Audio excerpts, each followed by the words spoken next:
जय हिंद दोस्तों। Current ex prime के ऑनलाइन प्लेटफॉर्म पर मैं ब्रिजेश सर आपका हार्दिक स्वागत करता हूं। दोस्तों, आज 22 जनवरी है।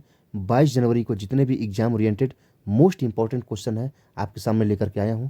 आप वीडियो को अंत तक देखिएगा, आपको बहुत मज़ा आने वाला है, बहुत कुछ आपको सीखने को मिलेगा। शुरू शुरू में आपको एमसीक्यू देखने को मिलेगा और लास्ट में वन लाइनर का एक बहुत ही बढ़िया आपको संकलन देखने को मिलेगा, बहुत मज़ा आएगा। चलिए शुरू करते हैं आज का पहला क्वेश्चन। आज का पहला क्वेश्चन है, भारत, श्रीलंका और मालदीव ने 17वें त्रिराष्ट्रीय तटरक्षक अभ्यास का समापन कब किया? 17वें त्रिराष्ट्रीय तटरक्षक अभ्यास का कब किया? 19 जनवरी 2026 को। भारत, श्रीलंका और मालदीव ने दोस्ती 17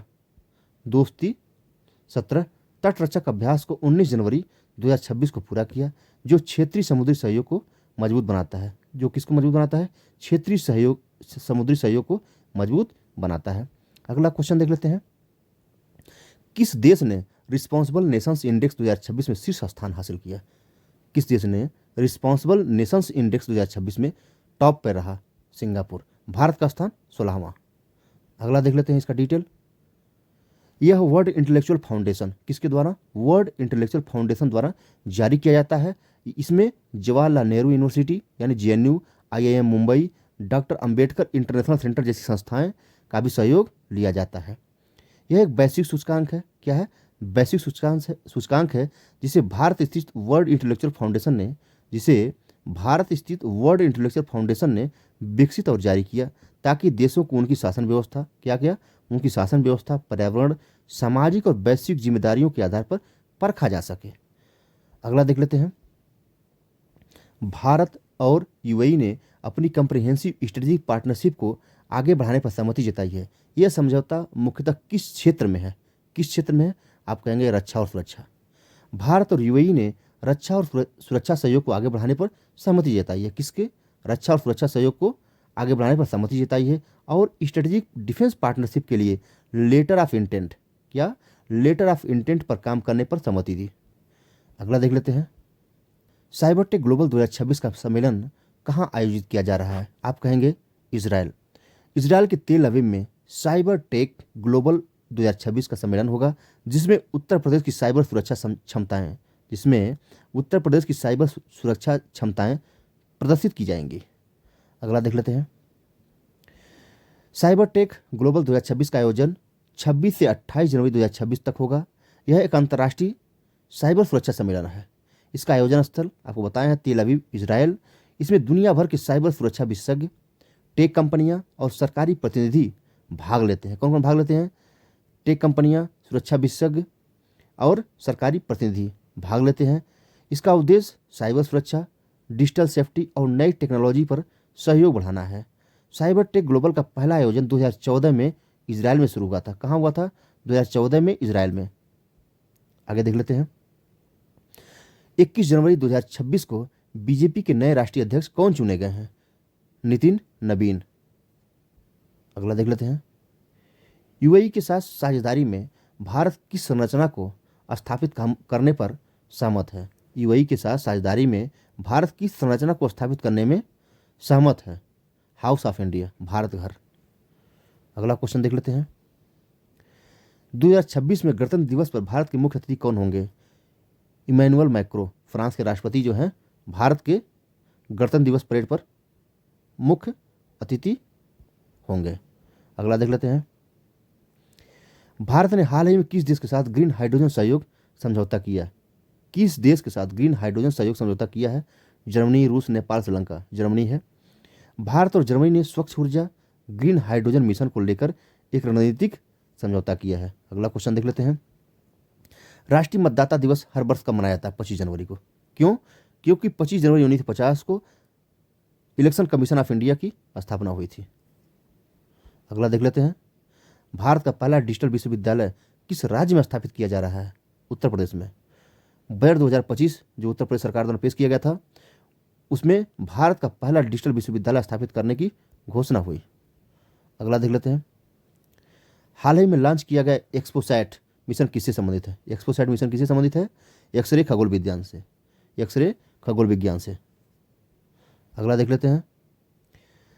भारत ने किस देश के साथ सेमीकंडक्टर सहयोग समझौता किया? सेमीकंडक्टर सहयोग समझौता जापान के साथ। भारत और जापान के बीच सेमीकंडक्टर निर्माण आपूर्ति श्रृंखला पर समझौता हुआ। राष्ट्रीय स्टार्टअप दिवस कब मनाया जाता है? 16 जनवरी को, क्योंकि 16 जनवरी 2016 को स्टार्टअप इंडिया योजना जो है लॉन्च की गई थी। कब? 16 जनवरी 2016 को स्टार्टअप इंडिया योजना लॉन्च की गई थी। अगला देख लेते हैं। हाल ही में चर्चा में रहा जीआईआई इंडेक्स किससे संबंधित है? वैश्विक इनोवेशन, वैश्विक नवाचार से। ग्लोबल इनोवेशन इंडेक्स देशों की इनोवेशन क्षमता को मापता है। इसका डिटेल देख लेते हैं। जीआईआई को हर वर्ष वीपो, वर्ल्ड इंटेलेक्चुअल प्रॉपर्टी ऑर्गेनाइजेशन, कौन? वर्ल्ड इंटेलेक्चुअल प्रॉपर्टी ऑर्गेनाइजेशन जारी करता है। जीआईआई को कौन जारी करता है? वीपो जारी करता है। यह देशों की नवाचार क्षमता, इनोवेशन परफॉर्मेंस को मापने वाला वैश्विक सूचकांक है। क्या है? इनोवेशन परफॉर्मेंस को, नवाचार जो प्रगति है उसको मापने वाला एक ग्लोबल सूचकांक है। इसमें संस्थान, मानव पूंजी, रिसर्च, इंफ्रास्ट्रक्चर, टेक्नोलॉजी, क्रिएटिविटी जैसे संकेतक शामिल होते हैं। यह रिपोर्ट दुनिया के 130 से अधिक देशों को रैंक करती है। ठीक है, अगला देख लेते हैं। डिजिटल कोर्ट मिशन का उद्देश्य क्या है? डिजिटल कोर्ट मिशन न्यायिक प्रक्रिया को डिजिटल बनाना। ऑप्शन सी सही है। इससे क्या होगा? इससे केस मैनेजमेंट, वीडियो हियरिंग और पेपरलेस कोर्ट को बढ़ावा मिलेगा। क्या क्या? केस मैनेजमेंट, वीडियो हियरिंग और पेपरलेस कोर्ट को बढ़ावा मिलेगा। अगला देख लेते हैं। Laureus world sports award 2026 Bharat से किस खिलाड़ी को नामांकन मिला? लॉरियस वर्ल्ड स्पोर्ट्स अवार्ड 2026 में भारत से किस खिलाड़ी को नामांकन मिला? आप कहेंगे नीरज चोपड़ा को। ओलंपिक स्वर्ण पदक विजेता नीरज चोपड़ा को इसके लिए नामांकन मिला है। और डिटेल देख लेते हैं। लॉरियस वर्ल्ड स्पोर्ट्स अवार्ड्स को हर साल Laureus sports for good foundation द्वारा प्रदान किया था। किसके द्वारा? Laureus sport for good foundation द्वारा प्रदान किया जाता है। इसकी शुरुआत 2000 में की गई थी। यह खेल जगत में उत्कृष्ट प्रदर्शन करने वाले खिलाड़ियों और टीमों को दिया जाता है। इसमें sportsman of the year, sports women of the year और टीम ऑफ द ईयर जैसी प्रमुख श्रेणियां होती हैं। यह खेल जगत का ऑस्कर अवार्ड भी कहा जाता है। यह खेल जगत का ऑस्कर अवार्ड भी कहा जाता है। कुछ वन लाइनर देख लेते हैं। भारत ने सर्वोच्च घरेलू ट्रेडमार्क पंजीकरण 5.5 लाख से अधिक का रिकॉर्ड बनाया। यूपी सरकार ने पर्यावरण के लिए पार्वती आगरा बर्ड सेंचुरी को इको सेंसिटिव जोन घोषित किया। केरल में नवा केरलम सिटीजन्स रिस्पांस प्रोग्राम शुरू हुआ। मध्य प्रदेश में भारत के पहले पीपीपी मॉडल आधारित मेडिकल कार्यालय निर्माण की योजना जारी की गई। 86वें अखिल भारतीय पीठासीन अधिकारी सम्मेलन लखनऊ में संपन्न हुआ। कहाँ? लखनऊ में। कौन सा? 86वां।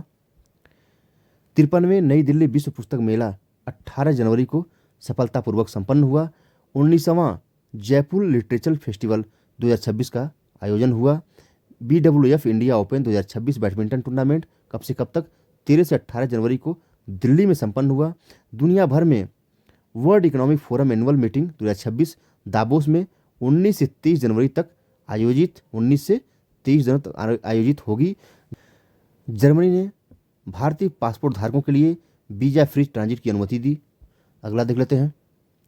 भारत ने चीनी व्यापारियों के लिए EB4 वीसा लॉन्च किया। कौन सा? EB4 वीसा लॉन्च किया। किसके लिए? चीनी व्यापारियों के लिए। किसने? भारत ने। 66 अंतर्राष्ट्रीय संगठनों से वापसी की घोषणा की। अमेरिका ने 66 अंतर्राष्ट्रीय संगठनों से वापसी की घोषणा की। भारत सरकार ने PM सूर्य घर मुफ्त बिजली योजना के तहत 1 करोड़ घरों को कवर करने का लक्ष्य रखा। RBI ने डिजिटल लैंडिंग गाइडलाइंस 2026 जारी की। क्या जारी की? डिजिटल लैंडिंग गाइडलाइंस 2026 जारी की। भारत ने UPI सिंगापुर पे नाउ लिंक का विस्तार किया। क्या विस्तार किया? सिंगापुर पे नाउ लिंक का विस्तार किया। अगला देख लेते हैं। इसरो ने गगनयान मिशन के लिए क्रू मॉड्यूल टेस्ट सफलतापूर्वक किया। क्रू मॉड्यूल टेस्ट सफलतापूर्वक किया। किसने? इसरो ने गगनयान मिशन के लिए।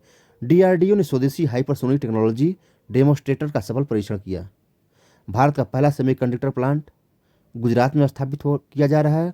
केंद्र सरकार ने राष्ट्रीय AI मिशन के लिए बजट आवंटित किया। यूनेस्को ने गुजरात के गरबा नृत्य को, किसको? गरबा नृत्य को इंटेंजिबल कल्चरल हेरिटेज सूची में शामिल किया। किस सूची में? इंटेंजिबल कल्चरल हेरिटेज सूची में शामिल किया। अगला देख लेते हैं। भारत की पहली अंडर वाटर मेट्रो सेवा कोलकाता में शुरू हुई। कहाँ पे?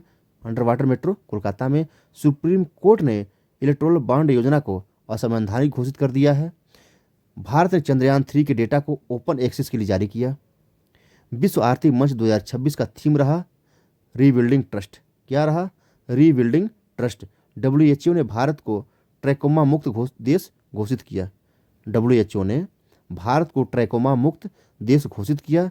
भारत ने ग्रीन स्टील मिशन लॉन्च किया। भारत ने क्या किया? ग्रीन स्टील मिशन लॉन्च किया। सरकार ने राष्ट्रीय क्वांटम मिशन के लिए 6,000 करोड़ स्वीकृत किए। कितना? 6,000 करोड़ स्वीकृत किए। अगला देख लेते हैं। RBI ने डिजिटल रुपया पायलट प्रोजेक्ट को कई शहरों में विस्तारित किया। RBI ने डिजिटल रुपया ई-रुपीस को पायलट प्रोजेक्ट को कई शहरों में विस्तारित किया। इसरो ने RLV-LEX मिशन के तहत लैंडिंग एक्सपेरिमेंट सफल किया। क्या किया? लैंडिंग एक्सपेरिमेंट सफल किया। भारत दुनिया का तीसरा सबसे बड़ा स्टार्टअप इकोसिस्टम बना। क्या बना? तीसरा सबसे बड़ा स्टार्टअप इकोसिस्टम बना। भारत और फ्रांस ने रक्षा और अंतरिक्ष सहयोग को बढ़ाने के लिए एक समझौता किया। किसने? भारत और फ्रांस ने रक्षा और अंतरिक्ष सहयोग बढ़ाने के लिए समझौता किया। भारत सरकार ने नेशनल लॉजिस्टिक्स पॉलिसी को और सशक्त किया। किसको? नेशनल लॉजिस्टिक्स पॉलिसी को और अधिक सशक्त किया। अगला देख लेते हैं। नीति आयोग ने SDG इंडिया इंडेक्स 2025 रिपोर्ट जारी की।